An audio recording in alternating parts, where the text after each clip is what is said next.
Welcome to the Simon Says Music podcast. In this series, we will be talking to unsigned and independent music artists and bands about their musical journey so far. In the podcast, I will be joined by my very good friend, music producer, technician, and everything else, Nathan Scott. Pleasure to be here. Please drop a subscribe on wherever you're listening to this. It helps us out more than you can know, and enjoy.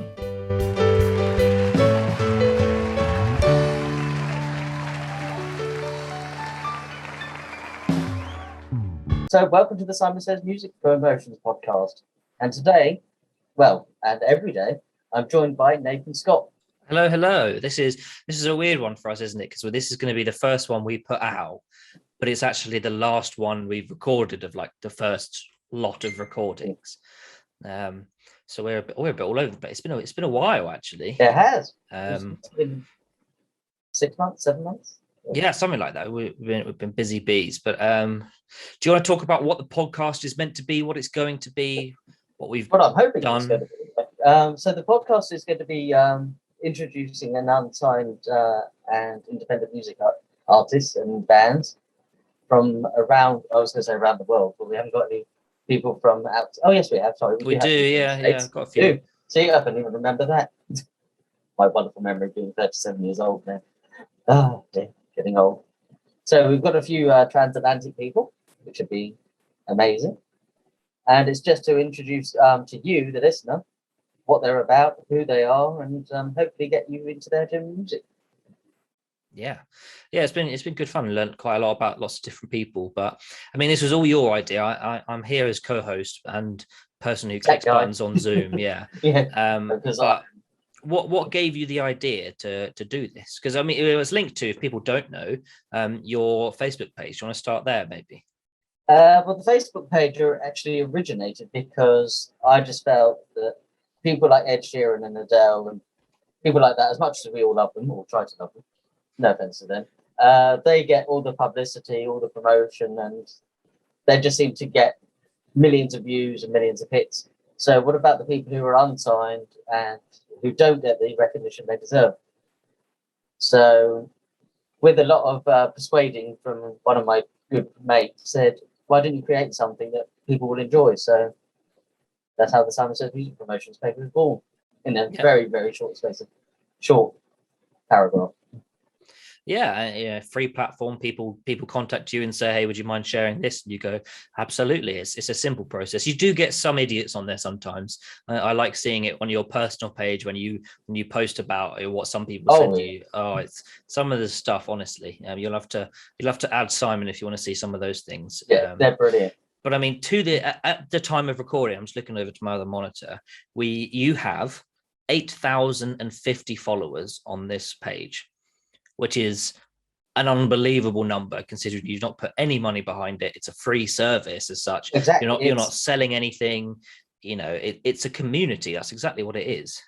Did you ever expect it to get this big? No, not at all. I actually thought this is how, because I'm not one of these people who takes compliments or gratitude really well, because that's who I am. But I thought, okay, 50 people of my friends would say, oh yeah, it's a page, we'll give it a like. But never in a million years did I think that it would expand to be so huge. Well, it did, and that's a testament to you, really. Not to get all gushy, but it is your. It's all you. It's all your. There's no team behind you. All I do is press buttons on podcasts. I have nothing to do with the page itself. It's just you. You process everything. You deal with everything, and it's organic. And I think there are a lot of people in music who are not necessarily out for other people, but you are, and you genuinely are. So. Hat off, not that I'm wearing one, to you. Just for that. Take my wig off. But what got you into music in the first place? Well, it's quite funny because in the good old days, it makes me sound really old now, but when the good old days, I loved music anyway.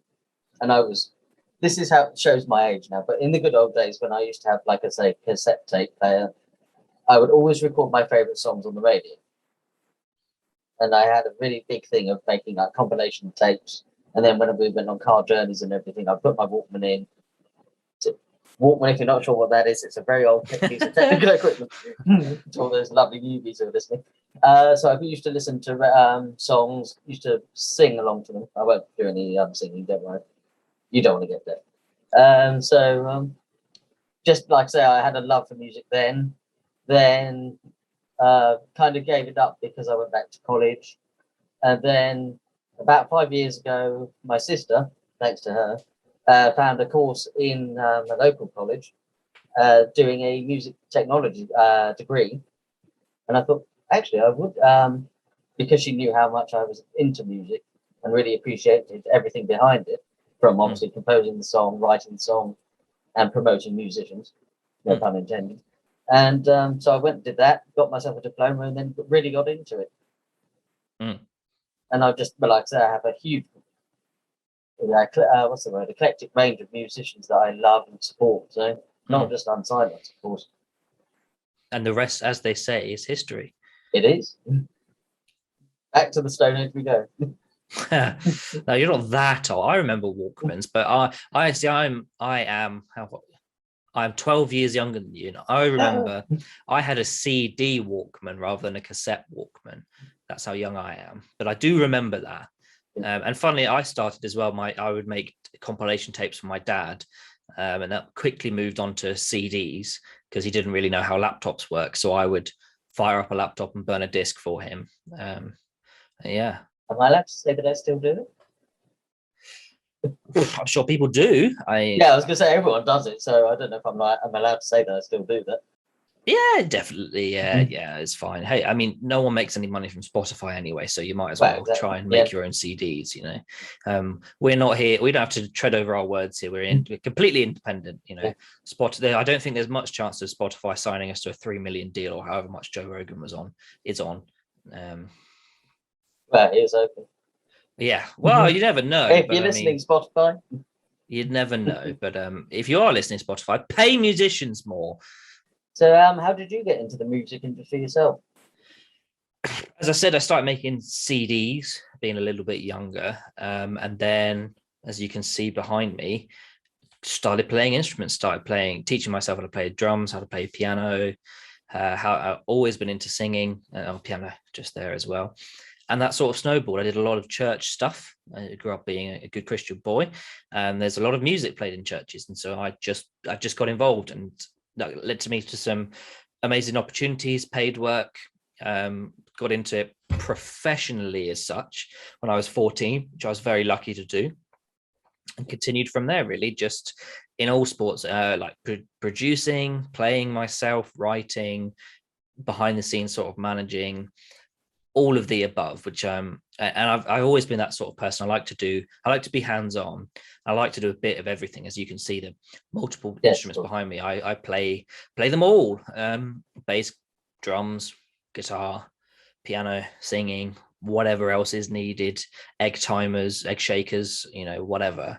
I generally can play, and that really helped me get some work, as particularly for songwriting, I could create a full band sound with just me as such. So the person only had to work with me, less brains in the room to muddle things up. And that's really it. I then moved on more toward video production. That's more what I do these days. I film all the events of the Oxford Union and got that big plaque up there for 1.5 million subscribers, which is unbelievable. It's crazy. And but I think the music scene has been struggling, and where my living was from music, I had to diversify a little bit, get more behind the scenes with sound tech and producing, and as I said, now filming and video stuff. But if I didn't do that, we wouldn't be here. We wouldn't have a podcast. So no, exactly. There we go. Yeah, well, I think that's a little bit about us, but this podcast really, it's not about us. It's not just us. It's all about the musicians. Every episode is a guest. There is a guest who is a singer-songwriter. Sometimes we have bands on. People from America. I think we had one Canadian. Did we have a Canadian? Yes. I was going to say, is it Kelowna? Can't remember. Somewhere in Canada. It's I was going to say it's near there. Sorry, Blake, if you're listening, but I can't remember where you're from, and I've known you for 12 years. Well, there we go. High professionalism we are, but exactly. It's meant to be nice and relaxed. Us giving these guys a bit of a platform to talk about what they do. And so if you haven't already, please like the Simon Says Music Promotions page. Tell your friends and family. And if you are listening to this, well, that hopefully means that you found us on a platform podcast thing of Spotify, Apple Podcasts, Google, whatever they do, all these different things. YouTube. And YouTube as well. We have the YouTube channel is Simon Says Music Promotions. Yes. Is the if you search for it, you should be able to find it and see my lovely, wonderful face. Yeah, absolutely. And I'm sure as I'm or someone else editing this video will drop it in elsewhere as well. Yeah, there will be links going here, there, and everywhere. Yeah, exactly. Links everywhere. So please follow us on all platforms. If you want to be interviewed and on any of these podcasts, drop Simon a message. Don't drop me a message. I have nothing to do with this really, other than pressing buttons. I'm the monkey behind the scenes. Yeah. And I'll obviously put a link down to the email. There is an exclusive email. Yes, and that email is Simon Says Music Promotions. Oh, this is a lovely one because it's all one word. So it's simonsaymusicpromotions@gmail.com. Perfect. There we go. And I will put that down so you can actually see what it is. Well, that's enough from us, I think, Simon. Don't you agree? Yeah. So enjoy the shows and obviously like, subscribe, and don't forget, share them. Yeah, we will. Well, hopefully we'll hear you soon.